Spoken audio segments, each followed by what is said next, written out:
एक बार माता पार्वती ने महादेव से कहा, मैंने धरती पर देखा है जो व्यक्ति पहले से ही दुखी है उसे और ज्यादा दुख मिलता है, और जो सुख में है आप उसे दुख नहीं देते। भगवान ने तब तो इस सवाल का जवाब डाल दिया। कुछ समय बाद से पार्वती धरती लोक में प्राणियों का हाल चाल जानने के लिए गए।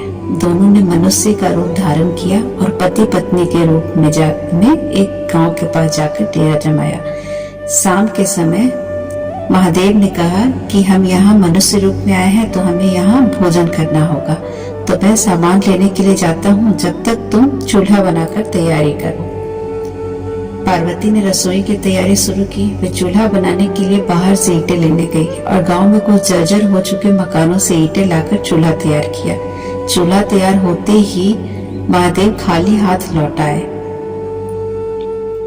पार्वती जी ने उनसे कहा, आप तो कुछ लेकर नहीं आए, भोजन कैसे बनेगा? महादेव बोले, पार्वती अब तुम्हें इसकी आवश्यकता नहीं पड़ेगी। महादेव ने पार्वती से पूछा, तुम चूल्हा बनाने के लिए इन ईंटों को कहां से लेकर आई हो? माता पार्वती ने कहा, प्रभु इस गांव में बहुत से ऐसे घर भी हैं जिनका रख रखाव सही ढंग से नहीं हो रहा है। उनके जर्जर हो चुकी दीवारों से मैंने ईंटें निकाल कर ले आई। महादेव ने कहा, जो घर पहले से खराब थे तुमने उन्हें और खराब कर दिया। तुम मजबूत घरों की दीवारों से भी तो ईंटें ला सकती थी। पार्वती जी बोली, प्रभु उन लोगों ने अपने घरों का रख रखाव अच्छी तरह किया है, वे सुंदर भी लग रहे हैं, उन्हें बिगाड़ना ठीक नहीं होता। इस पर भोलेनाथ ने कहा, कुछ दिन पहले पूछे तुम्हारे प्रश्न का उत्तर भी यही है। जिन लोगों ने अपने जीवन के अच्छे कर्मों से सुंदर बना रखा है उन्हें दुख कैसे हो सकता है?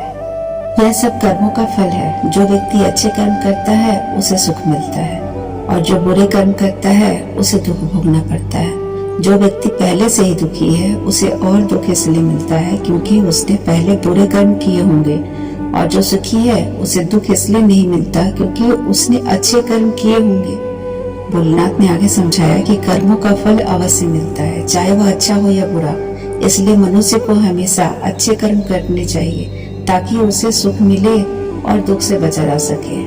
यह कहानी हमें सिखाती है कि हमें हमेशा अच्छे कर्म करना चाहिए क्योंकि कर्मों का फल तो अवश्य मिलता है।